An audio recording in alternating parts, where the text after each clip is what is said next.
Narcisse Albero. Today, I will be discussing the history of Subanen tribe.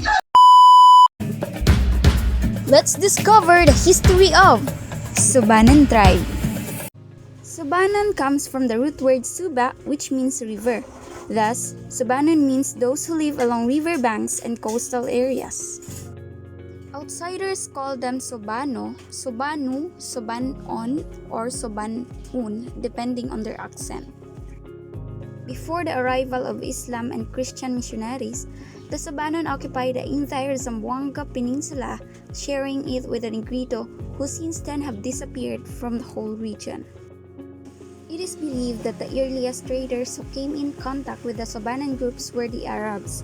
The Arabs came first to trade, then do missionary work, and finally established the political base. During 9th to 15th centuries was the establishment of Islam in southern Mindanao, and the Sultanate of Sulu was also established. Before the Spaniards came and during the period of colonial rule, the Subanon had contact with the Tausug and the Maranao.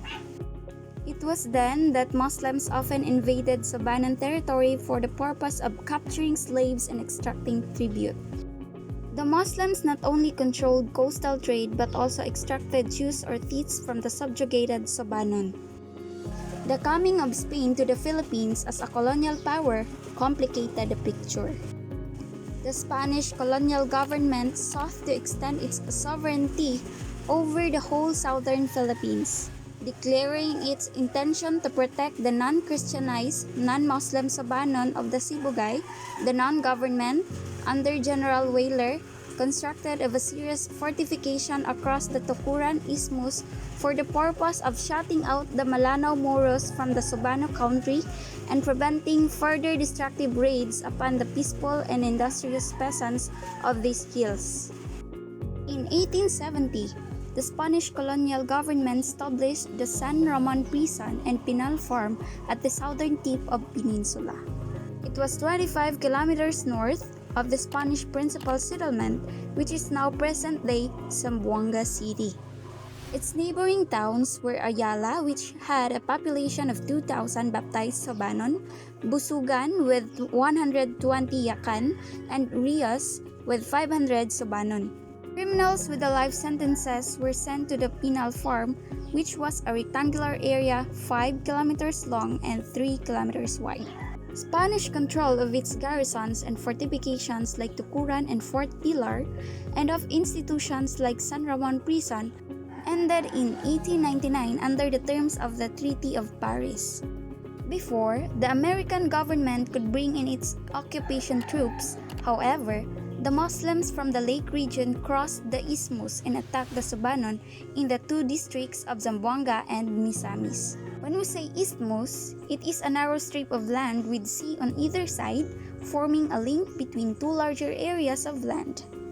The military garrison was taken over by the Muslim forces, and a quota and several villages were established on the Isthmus. The place was abandoned, however, when the American Expeditionary Forces appeared in October 1900s. Despite the long history of hostile action against them by the culturally assertive neighbors, the Subanon have managed to preserve their tribal unity and identity, their language and dialects, their customs and traditions, and their religious worldview. The idyllic interior forest and mountain haven into which generations of Subanon have been driven deeper for several periods hardly exists at present. By 1991, wide swaths of primary forest had been cut by Manila-based logging concessions. Since the mid-1990s, organizations of various Subanen groups have petitioned national agencies concerned with the environmental and tribal issues to protect the threatened homeland of this Lumad group. That is why, in 1997, the Indigenous Peoples' Rights Act of 1997 was passed into law. Daw, magandang araw. Good day everyone. I am Maricris Almirante Fonteveros. In this video, I will be going to report about the family and economics of the Subanen tribe. The Subanen people are known as the Aborigines of the island of Mindanao and are found mostly in the northern, western, in southern portions of Zamboanga Peninsula. And they were originally found along the riverbanks or Suba, but now reside in the mountain. And now, let's talk about the family of the Subanen tribe. Education among these people was limited to instruction by the Timoy head to a future husband and wife regarding love, respect, and treatment of each other, parents, and in-laws. The tribe has no religion, although it is believed that they had a holy book at one time. So, in marriage, the parents of the man look for a woman he will marry, and both sets of parents set the wedding date. Polygamy and polyandry are practiced, but separation is not allowed, nor is marrying nearest relatives. When we say polygamy, it is a practice or custom of having more than one spouse at the same time. Ito ay tinatawag na pagkakasal sa maraming asawa or wife. And also, when we say polyandry, it is a form of polygamy in which a woman has multiple husbands at the same time. Ito ay tinatawag na pagkakasal sa maraming asawa or husband. When a couple wants to have only one or two children, the wife, after giving birth, eats an herb called benayan. For birth spacing, she eats 2 herbs, and if no more children are desired, she eats more. Another type of birth control is practiced by a midwife who manipulates the woman after delivery. Various methods are practiced to predetermine a child's sex. Pregnant women must abide by the many regulations, including placing a piece of wood across her path before going in the doorway. So it means ang paglalagay ng kahoy sa daanan bago pumasok sa pintuan ay maaaring bahagi ng kanilang pamahiin o tradisyon upang bigyan ng proteksyon o magkaroon ng magandang kapanganakan ang isang buntis. Mahalaga para sa kanila na sundin ang mga patakaran na ito bilang bahagi ng kanilang kultura at pamumuhay. It is considered a blessing to have more daughters than sons because the father will be able to recover the dowry he paid for his wife. And the Subanen tribe has a general belief that all human beings should marry. And now, let's proceed and talk about the economics of the Subanen tribe. The ancestors of the Subanen practiced dry agriculture and most likely had knowledge of pottery making. The Subanen are mainly agriculturists who practice 3 types of cultivation. Along the coastal area, wet agriculture with plow and carabao is the method of producing the staple rice. Beyond the coast, both wet and dry agriculture is found. Sweden farming is the norm in the interior, particularly the uplands. Along the coast, coconuts are raised aside from rice. Farther inland, corn becomes an additional crop aside from the first 2.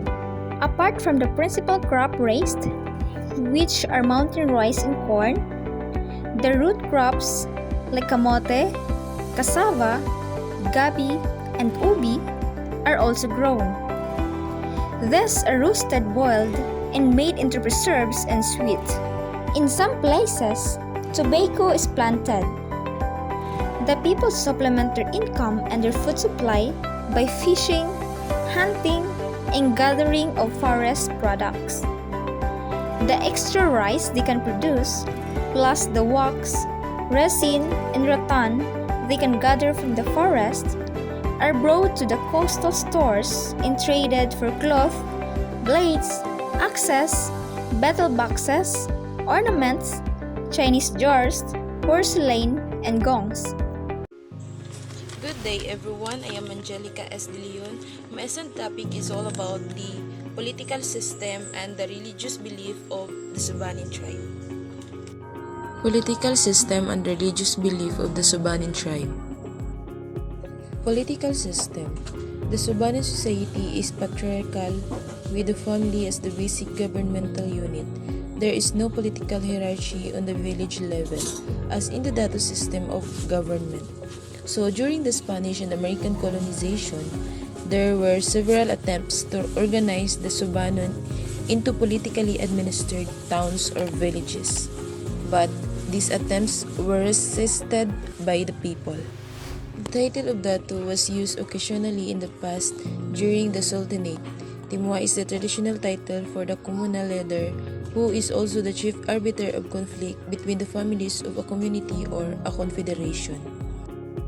If the Timway proves to be an efficient and popular leader, the community of families under his authority may expand. The authority of the Timway does not correspond to a particular territory. Within the same area, his authority may expand or decrease depending on the number of families which put themselves under his authority. Religious beliefs. The indigenous beliefs of the Subanen include the veneration of a supreme being called Diwata Migbibaya. Today, the Subanen people have adopted either Islam, Catholicism, or Evangelical Protestantism, the last particularly among the Subanen in Lapuyan, Zamboanga del Sur. Subanen believes in a supreme being called Diwata Migbibaya. This tribe has no religion, although it is believed that they had a halibok at one time. For example, their marriage. Also in the marriage of this tribe, the parents of the man look for a woman. He will marry, and both sets of parents set the wedding dates. Polygamy and the polyandry are practiced, but separation is not allowed, nor is marrying nearest relatives. So the Subanen are firm believers in a supreme being called Gulay. Other terms for Gulay include Apo, Aso, Gigdid, Migbibaya, and Miglingaw. The Subanen consider him as the creator of heaven and earth, the giver of life, and the creator of the first man and woman. Others in the western Subanen area have become Muslim and thereby have been given a new identity by outsiders as Kalibugan or half-bred. American Protestant missionaries have been active in some areas. So the core of a culture that enables the Subanen to maintain a meaningful identity distinct from both Catholic Filipino, lowlanders, and coastal Muslims is shared system of belief and ritual that is uniquely Subanen. Their converts have yet another identity sharing the Subanen universe with human mortals are named gods, spirits, demons, and ghosts. These supernatural beings can all help or harm humans just as humans can through agricultural activities, for example, cause the being damage.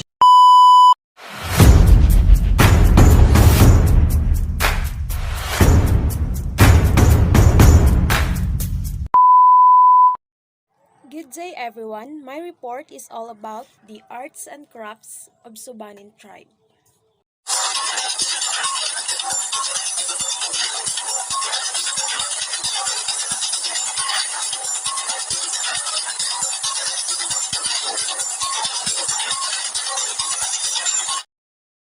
Unlike the glaze of imported jars in some households, the indigenous earthenware of Subanen are simpler in execution and design. Several types of baskets may be found in a typical Subanen house.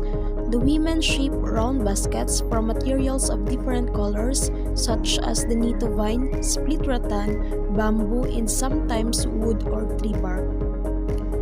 These baskets are used to contain, carry, or store agricultural crops or to serve as receptacles for religious offerings. Subanen have many indigenous names for baskets. Biaw is the biggest basket, made for transporting unhusked corn or coconut from fields to the homes. Its capacity is about 1.5 cubic meters. Baban is second to Biaw in size. It is used for carrying different agricultural products except grains. Its capacity is enough for one person to carry on his shoulder or on his head. Storage baskets such as bandi and danas are used for dry food like grains and nuts.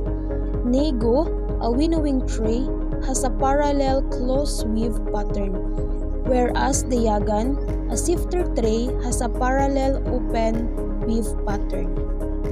Cloth weaving is basically similar to the style of the neighboring Muslim religion.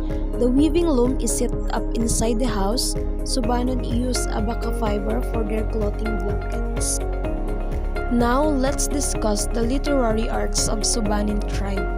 Subanen oral literature include in the folk tales, short, often humorous, stories recounted for their sheer entertainment value in the epics, long tales, which are of a serious character. To date, 3 Subanen epics have been recorded and published.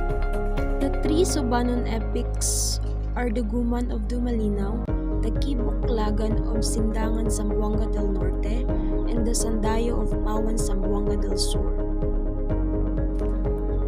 The Guman of Dumalinaw is an epic of the Subanen tribe who inhabit the highlands of northwestern Mindanao in the territory that is now partitioned among the provinces of Misamis Occidental, Zamboanga del Norte, and Zamboanga del Sur. The Guman from Dumalinaw, Zamboanga del Sur has 11 episodes which narrate the conflict between the good, represented by their parents, and the evil, represented by 3 evil queens, their descendants, and other invaders. The Kibuklagan of Sindangan Zamboanga del Norte is a saga about life and exploits of the superhuman hero named Taake from the kingdom of Sirangan, whose successful courtship of the Lady Pintawan in the kingdom of Kibuklagan. The Sandayo of Pawan Zamboanga del Sur narrates in about 47 songs the heroic adventures of Sandayo. It features Sandayo's adventure, journey, leadership, and Subanen culture. Performing arts of Subanen tribe. Subanen musical instruments include the gagong, a single brass gong, the kulintang, a set of 8 small brass gongs of graduated sizes, and the durugan, a hollowed log which is beaten like a drum, and the drums. Subanen tribes have different vocal music. It includes the chants for the epic and several types of song which include the dayonli, a love song, buwa, a lullaby, and giluy, a funeral song for a dead of chieftain. Giluy is a sacred chant sung in rituals like the buklog, rituals associated with shifting cultivation and funerals. It is usually sung by 2 singers, one of them being the balian during a gukas, the ritual ceremony performed as a memorial for the death of a chief. Subanen tribe have different ritual dances. They have the sutin, an all-male dance dramatizing the strength and stoic character of the Subanen male. It employs fancy movements with the left hand clutching a wooden shield and the right hand shaking dried leaves of palm. They have also the lapal, is a dance of a balian as a form of communication with the diwata, while the sot is a dance performed by Subanen men before going off to the battle. The balae is a dance performed by young Subanen women looking for husbands. The pangalitawu is a courtship dance of the Subanen of Zamboanga del Sur, usually performed during harvest time and in other social occasions. Last, they have the sinalimba, is an extraordinary dance which makes use of a swing that can accommodate 3 to 4 persons at a time. But most important, the ritual dances is the buklog, which is performed on a platform at least 6 to 10 meters above the ground. It is also the most expensive ritual of the Subanen held to commemorate a dead person so that his acceptance into the spirit world may be facilitated, or to give thanks for a bountiful harvest, or to ask for such a harvest as well as other favors from the diwata.